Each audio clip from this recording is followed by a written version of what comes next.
Bonjour la famille Jésus Identité. Dans cette vidéo, j'aimerais être direct. J'aimerais vous poser la question, nous poser la question. Avons-nous travaillé pour le royaume de Dieu pendant cette période de confinement? Cette question est essentielle parce que la mission d'annoncer l'Évangile reste en vigueur malgré le contexte actuel.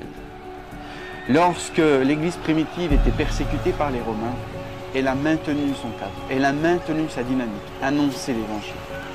Alors vous et moi, où en sommes-nous pendant cette période de confinement? Avons-nous donné du temps à Dieu ou avons-nous été de simples consommateurs?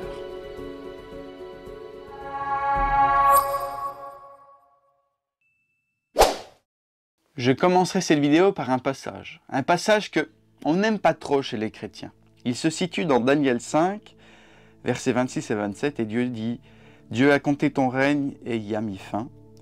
Pesé, tu as été pesé dans la balance et tu as été trouvé léger. » Un jour, j'arriverai, comme vous et moi, devant le Seigneur, devant Dieu, et nous devrons répondre de ce que nous avons fait, mais également de ce que nous n'avons pas fait.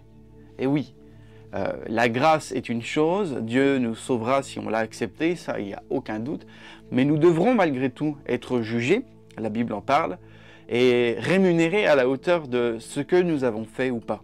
Ça c'est biblique. La vraie réflexion que j'aimerais avoir ici, c'est de prendre du recul et de me dire, mais concrètement, est-ce que j'aurais honte d'arriver devant Dieu? Et je me pose souvent cette question. Souvent je me dis, est-ce que je donne assez? Est-ce que je fais assez? Est-ce que je passe assez de temps avec Dieu? Parce que faire pour faire, ça n'a aucun sens. Mais faire avec lui, ça a tout son sens. Le danger qui nous guette, c'est de se transformer en consommateur chrétien, où on consomme les choses de Dieu. On consomme les enseignements, la louange, les cultes, les actions. Mais nous n'avons plus de relation avec lui. Et ce temps de confinement doit être un temps particulier. Un temps particulier pour l'annonce de l'Évangile. Pourquoi? Parce que les gens actuellement ont faim. Ils ont faim de sens, de vérité. Et si nous ne leur parlons pas, alors qui leur parlera? C'est dans Romains 10. Si personne ne nous en parle, comment serons-nous sauvés? Si personne n'est témoin, comment pourrons-nous croire? Les amis, je vous invite à vous lever. Il y a plein de choses et d'outils pour annoncer l'Évangile actuellement. Faites-le avec douceur, avec passion, rempli d'amour.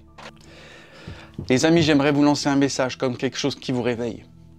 De nous rappeler que cette histoire, toute cette histoire, c'est l'histoire d'un Jésus qui vient et qui se donne pour apporter le salut, qui se donne pour nous redonner la relation avec le Père.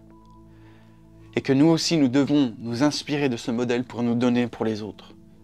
C'est le sens premier de la vie chrétienne, avoir une relation avec Dieu et aimer les autres. Et dans ce contexte de pandémie, je voudrais vous rappeler que les gens attendent votre intervention. En tant que témoins du Christ, les gens autour de vous attendent que vous veniez leur témoigner de l'amour de Jésus-Christ. Ne soyons pas légers, les amis. Ne laissons pas le mensonge de l'ennemi nous rendre incapables de faire ce qui est notre mission. Notre mission, c'est d'annoncer l'Évangile. Et sur cette chaîne, je ne cesserai de le rappeler. C'est le sens premier de la chaîne Jésus Identité, c'est rappeler notre mission. Ne prenons pas à la légère le commandement, l'ordre de mission. Allez annoncer l'Évangile. Rentrons dans notre mission et allons annoncer l'Évangile avec notre forme. Notre forme, peu importe, mais gardons cette dynamique. C'est le sens premier de notre vie ici. Aimer Dieu, aimer les gens. Ne soyons pas légers, les amis, et levons-nous, malgré ce contexte de pandémie, pour aller annoncer l'Évangile de Jésus-Christ, qui apporte le salut, la paix et l'amour. Soyez bénis, les amis.